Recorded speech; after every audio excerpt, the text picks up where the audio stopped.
जय हिंद। तो आज के लेक्चर में हम लोग बायनोमियल थ्योरम के बारे में पढ़ेंगे। बायनोमियल थ्योरम सर इज़ैक न्यूटन के द्वारा इस्टाब्लिश किया गया था। इसका जिसमें जनरल फार्मूला को खोजने के लिए बायनोमियल थ्योरम का यूज किया जाता है। तो बायनोमियल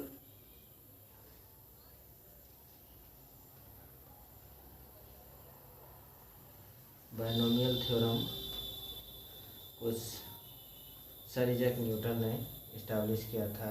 बायनोमियल थ्योरम पढ़ने से पहले हम लोग बायनोमियल एक्सप्रेशन के बारे में पढ़ेंगे। बायनोमियल एक्सप्रेशन, बायनोमियल एक्सप्रेशन क्या होता है? बायनोमियल इस दोनों को तोड़ेंगे तो बाय मतलब दो होता है, डाई को बोलो या फिर बाय मतलब दो, जिसमें दो क्या बोल सकते हैं, दो टर्म हो, उसको बायनोमियल एक्सप्रेशन कहते हैं। एक्स वाई, वाई जेड या फिर कोई भी हो, जिसमें दो टर्म हो। और एक्सप्रेशन तो सिंपल सा बोल सकते हैं, expression which contains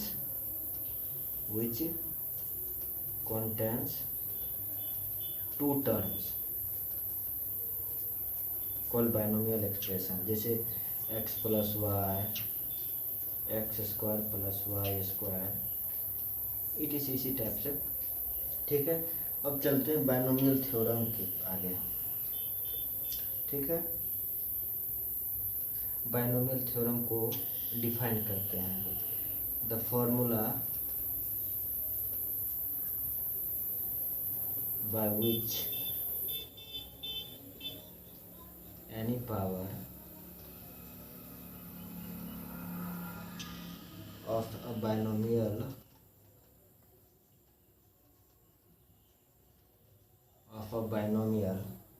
expression can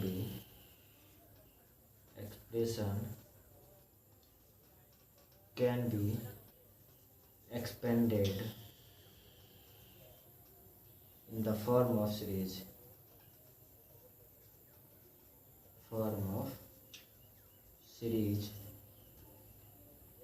is known as binomial theorem।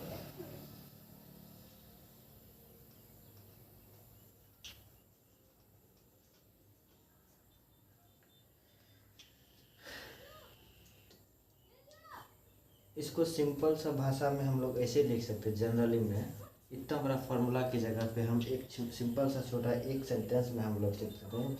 वैसा एक्सप्रेशन x प्लस ए का एक्सप्रेशन जिसका पावर n हो, जो n जो है n belongs to natural number. ठीक है,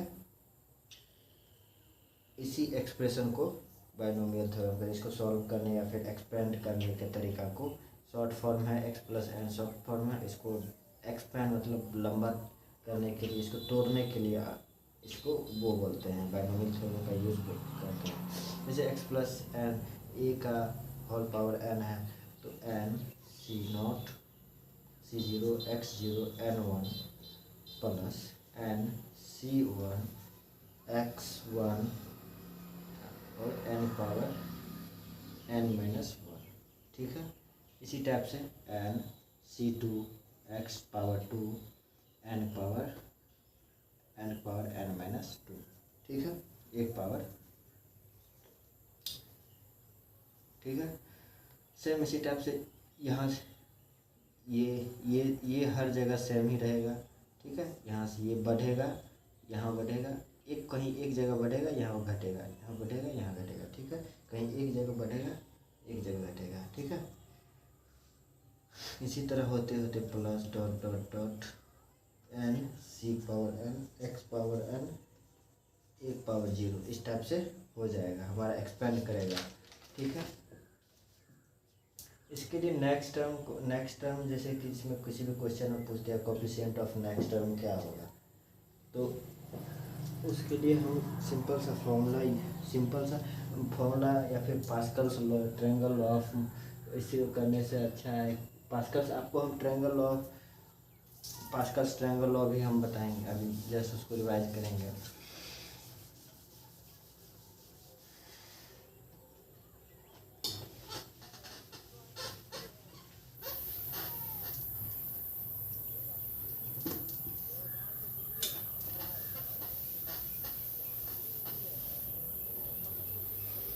जैसे कोफिशिएंट ऑफ नेक्स्ट टर्म के लिए एक सिंपल सा ट्रिक है।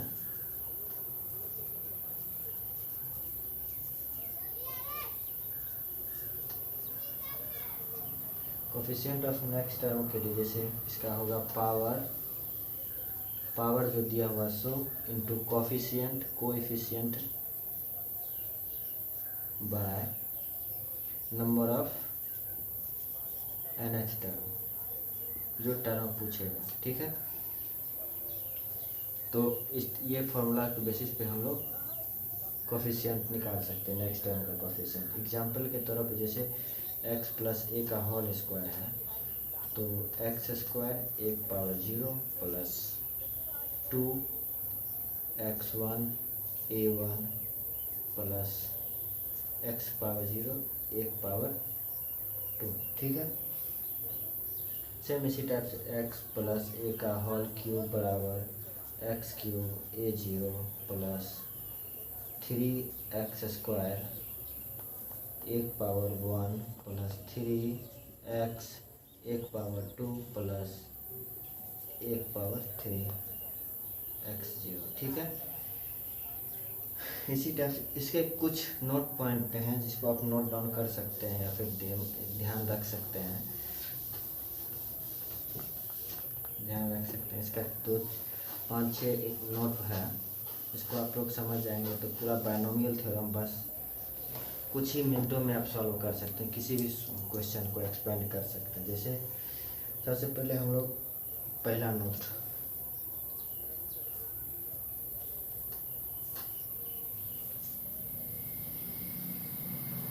Number of terms in the expression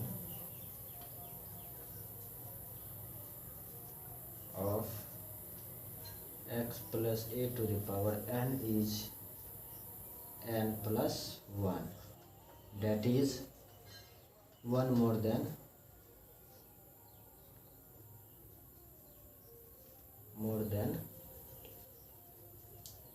the index n,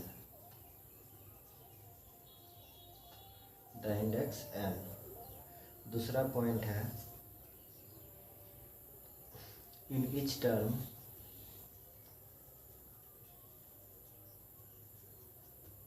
the upper suffix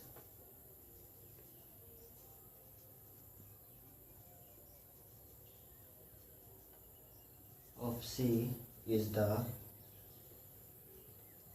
index of C is 1 less than the number of term, ठीक है। तीसरा पॉइंट है the power of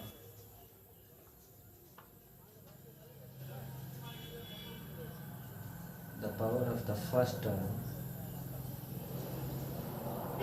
a is equal to the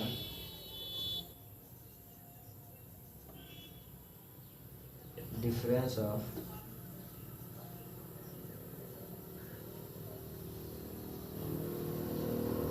upper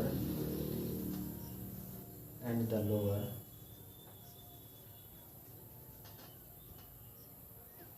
suffix of C।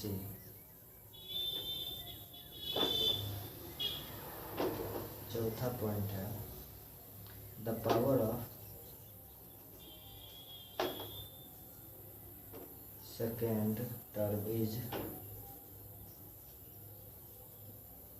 Equal to the lower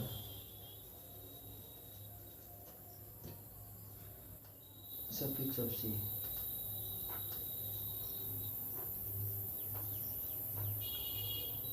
पांचवा point है in the expansion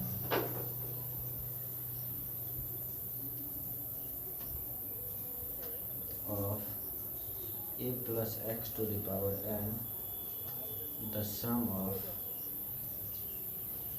power of a and x is each term is n। ठीक है, 6th point में हम लोग लिखेंगे n से 0, n से 1, n से 2 dot dot dot n से n are called the coefficient of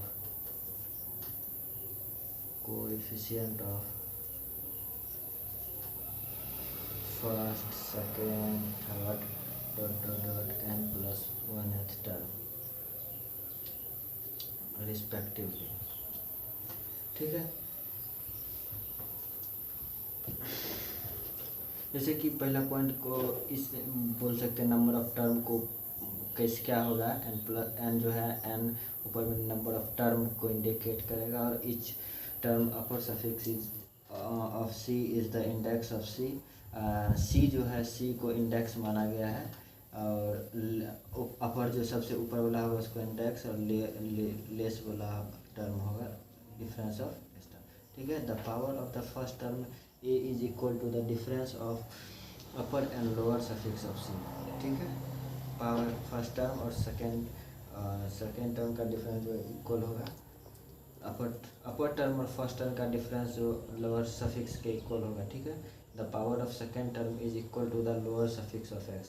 C second term का जो पावर होगा लोअर सफिक्स सी के लोअर सल नीचे होगा। In this expansion x plus a plus x is the sum of power of a in इस term is n. Power को हमेशा हर टर्म में पावर इक्वल ही होगा, एन के बराबर ही होगा और ये जो है इसको coefficient of first term second term ये बोलेंगे। ठीक है, तो इतना ही पॉइंट ध्यान में रखना है पूरा बाइनोमियल थ्योरम में। 6 पॉइंट लिखेंगे और अब चलते हैं हम लोग अंतिम पॉइंट पे जिसके बाद हम लोग एक क्वेश्चन भी सॉल्व करेंगे।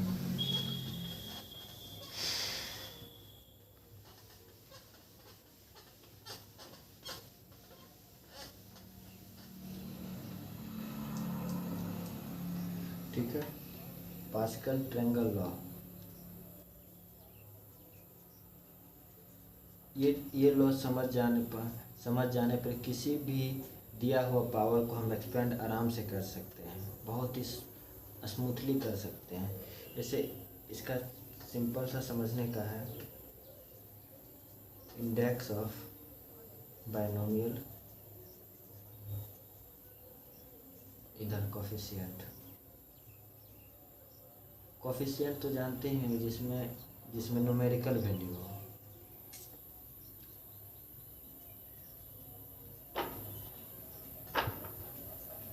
जैसे 0 इसका 1 होगा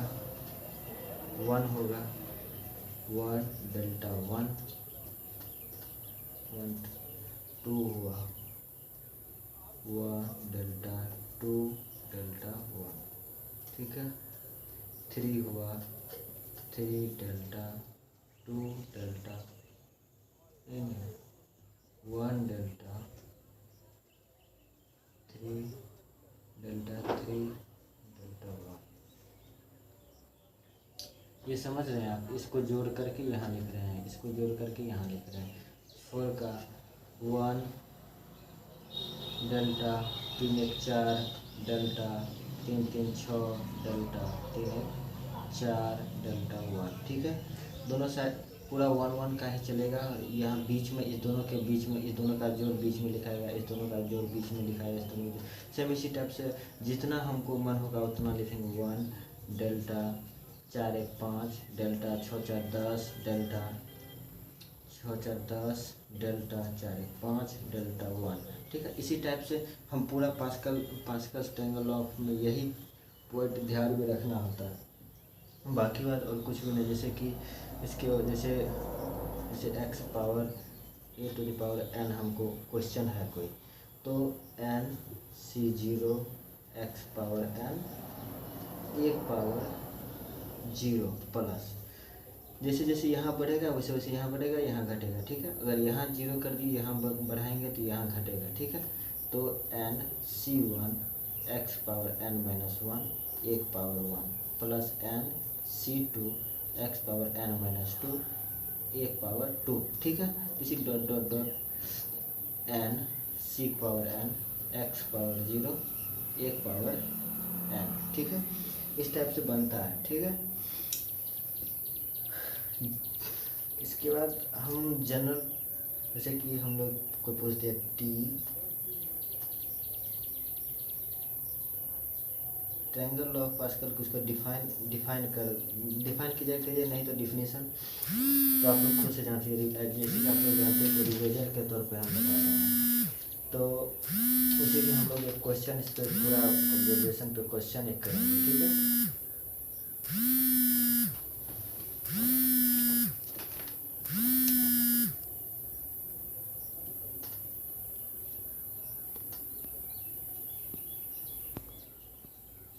तो हम लोग एक क्वेश्चन करेंगे, sorry for instruction.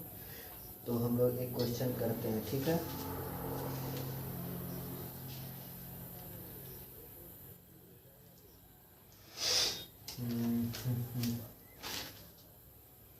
Question simple सा क्वेश्चन देखते हैं।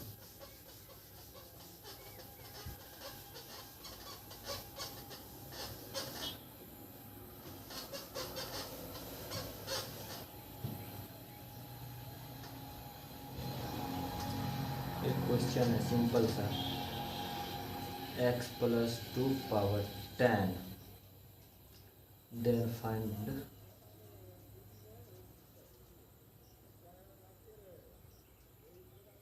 सिक्स्थ टर्म,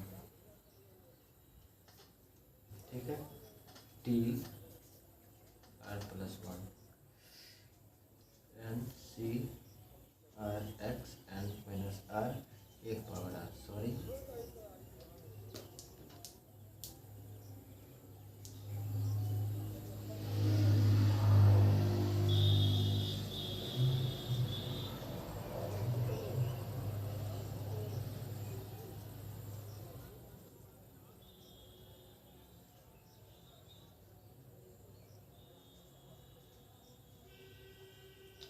आर क्या है 6, ठीक है। और ए का मान 2 है तो यहाँ 2 देंगे, ठीक है। इक्वल टू फैक्टोरियल ऑफ 10, ठीक है, by factorial of 5 into x power 5 2 power 6 है, ठीक है। तो हम लोग का equal to 10 power 10 into 9 into 5 10 into 9 into 8 into 6 into factorial 5 और फैक्टोरियल 5 5 कैंसिल, एक्स पावर 5 है जो होगा हमारा आंसर होगा, ठीक है।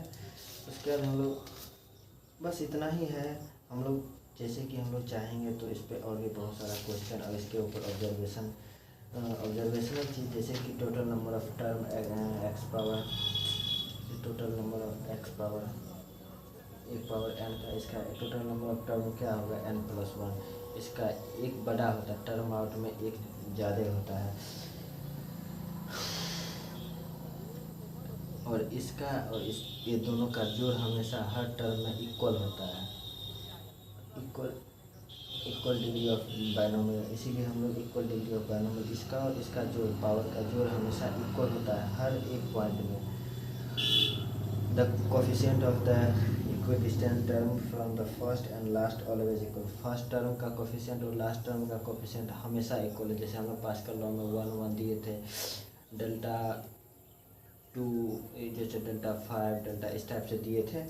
तो हमेशा जैसे कि मान के लिए आपको हम बताते हैं फिर से,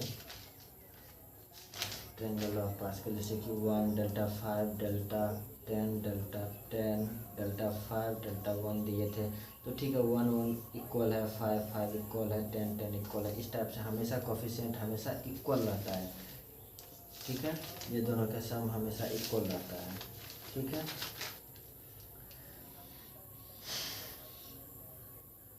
तो ठीक है, हम लोग इतना ही बायनोमियल थ्योरम में हम लोग इतना ही जोड़, बायनोमियल थ्योरम का सीधा सीधी मतलब है एक्सपेंडिंग करना, किसी भी टर्म को एक्सपेंड करना, छोटा टर्म को तोड़ तोड़ करके बड़ा करना।